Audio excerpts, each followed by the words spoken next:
그리고 우리 박경원님께서 지금 대행도 내란 공범이니까 이 모양이지 이렇게 다 꼬집어 주셨어요. 지금 대행이 보세요. 내란 한덕수대. 종범으로 돼 있죠. 음. 분명히 공수처장이 얘기했습니다. 둘 다 수사 대상이라고. 네.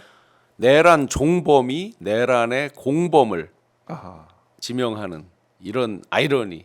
더 이상 어떤 말로 이걸 해석을 합니까? 그렇네요. 내란의 종범이 예. 내란의 공범을 지명하는. 분명히 둘 다 수사 대상이라면서요. 공수처장이 한 말이잖아요. 얘기를 했어요. 국회 나와서 얘기했기 때문에 이걸 왜 근데 수사를 제대로 못하냐 이런 답답함과 갑갑한 상황이 있는 것이고요. 답답하죠. 예를 예. 들어서 인력이 부족하다고 해도 이런 거 있을 수 있죠. 공수처가 뭐 지금 14분인가밖에 안 된다는 거 아니에요. 부족하다 해도 기소권이 있잖아요. 기본적으로는. 그러면 일단 네. 수사라도 다 하는 거죠. 막 압수수색을 아니, 하든 그러니까 그런 거라도 해놓고 적극적으로. 뒤에 이제 실무 수사는 좀 지연이 되더라도 인력이 없어 지연이 되는 현실은 어쩔 수 없다 하더라도 수사를 해야 되는데 저 심우정 총장도 거기는 지금 뭐 뭐 완전 수사 뭐- 배당했다는 게 한 일주일 넘은 것 같은데요. 꽤 됐는데 거기는 아무것도 뭐 안 하잖아요. 본인이 수사 받아야 될 대상으로 이미 뭐 다 여러 가지 증거들이 많잖아요.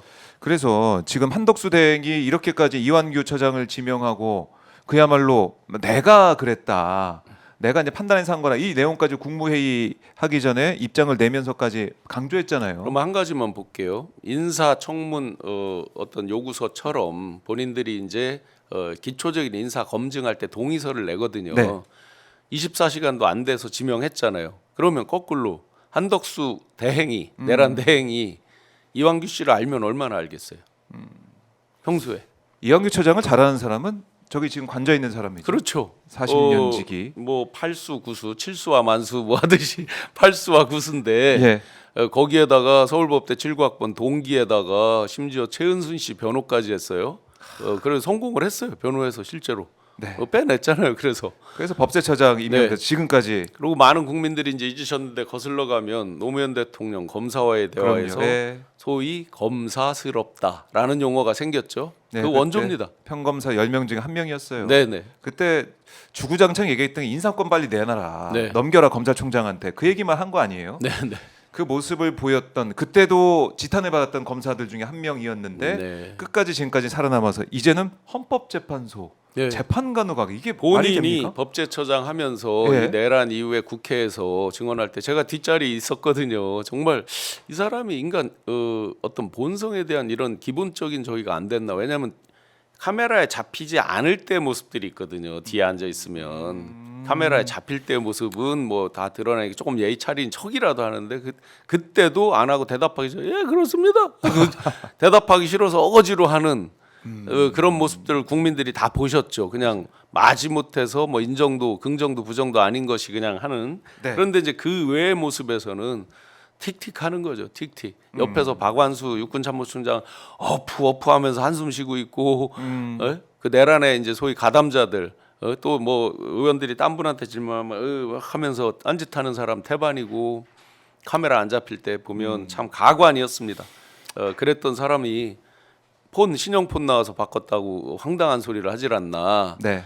그 전에 가족들 외국에 보냈다는 거 아니에요. 응? 그러니까. 도대체 뭘 계산하고 보낸 거예요? 우연의 일치라고 여행 갔다고? 그 내란의 와중에 뭔 여행을 가겠어요? 상식적으로?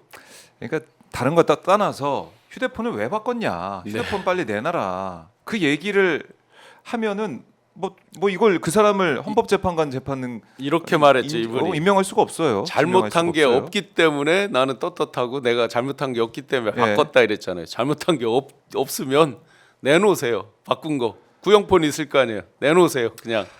그리고 법제처장 하면서 그때 이제 국회에서 이렇게 답을 했죠.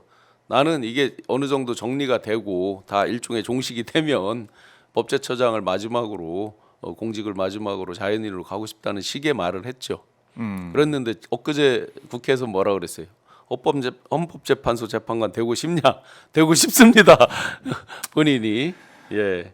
그러니까 그 뒤에 누가 과연 시켜서 한덕수 대행이 이렇게 지명을 하고 그리고 그 지명한 거를 내가 판단해서 한 거다 이렇게까지. 그럼 거슬러 또 가보자고요. 예.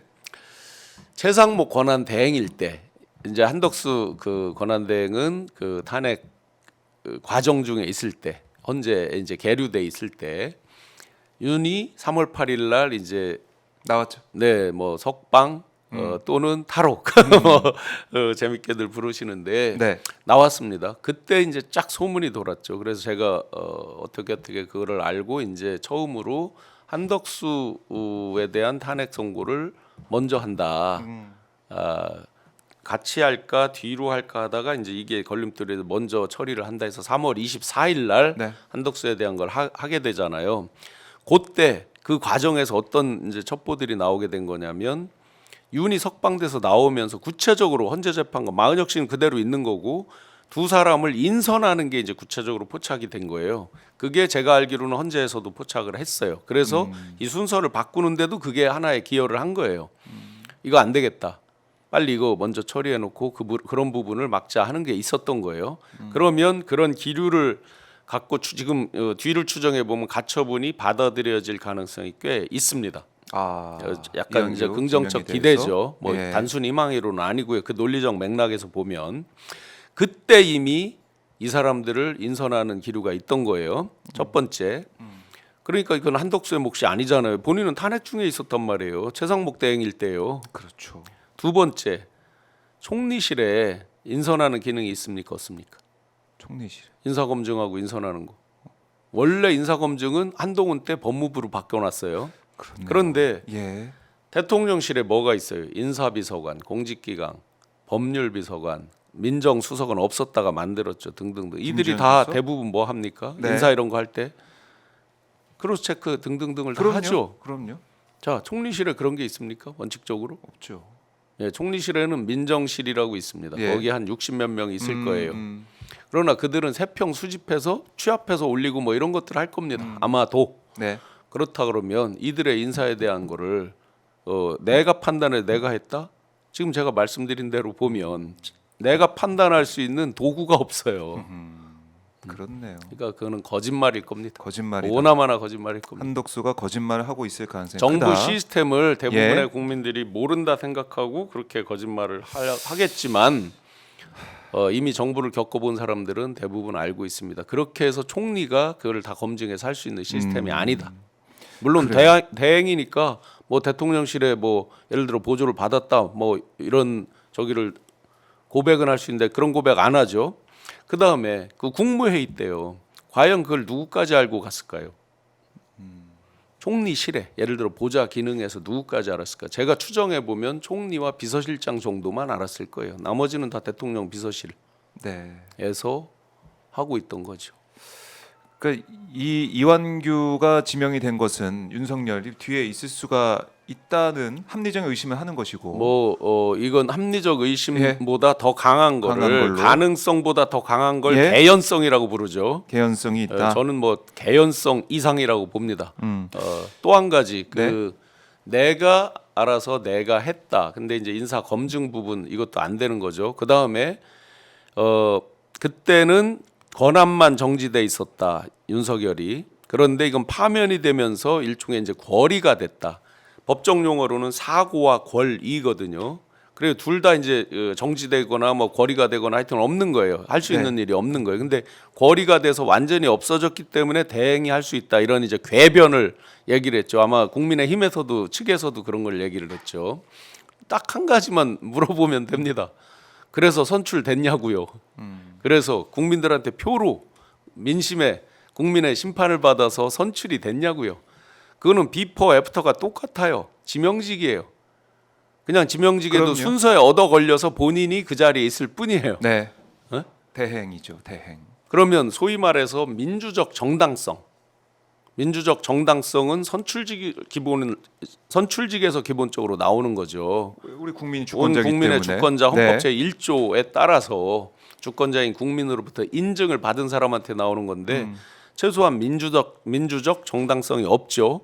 그다음에 헌법에 대원칙이 있어요. 네. 과잉 금지 원칙은 주로 이제 징계하거나 안 좋을 때 쓰는데 그냥 쉽게 말하면 오버하면 안 된다는 거잖아요. 과잉 금지라는 게 오버하면 안 되죠. 자기의 권한을 오버해서 지금 한 거잖아요. 또 본인 입으로 얘기를 했죠. 12월에 얘기했었잖아요. 소위 말하는 창설적 권한 행사는 안 된다. 창설적이라는 게 없는 걸 자기가 만들어서 한다 이 뜻인 거잖아요. 그냥 현상 유지적 권한 행사만 가능하다란 말 본인이 얘기했어요. 12월에 그죠? 네. 그러면 현상 유지적인 건 그냥 마은혁 재판관만 임명하면 돼요. 그건 현상 유지잖아요. 이미 그건 공인이 된 거고 헌법적 의무라고 했으니까. 국회에서 한 거니까. 그런데 난데없이 창설을 해버렸어요. 2명을 지명하면서 네. 자기가 말한 걸 계속해서 뒤집어요. 한적한이죠. 본인이 한적한. 얘기. 이게 정치 영역으로 왔을 때 어떻게 될까? 지금은 저 사람이 굉장한 표가 막 나올 것처럼 막 호들갑을 떨면서 대권에 나오니 많이 하죠. 네. 정치적 시험을 받은 적은 없잖아요. 아, 나오는 순간 이제 이런 게 다 한적한이 그럼요. 이제 자기 발목을 잡습니다.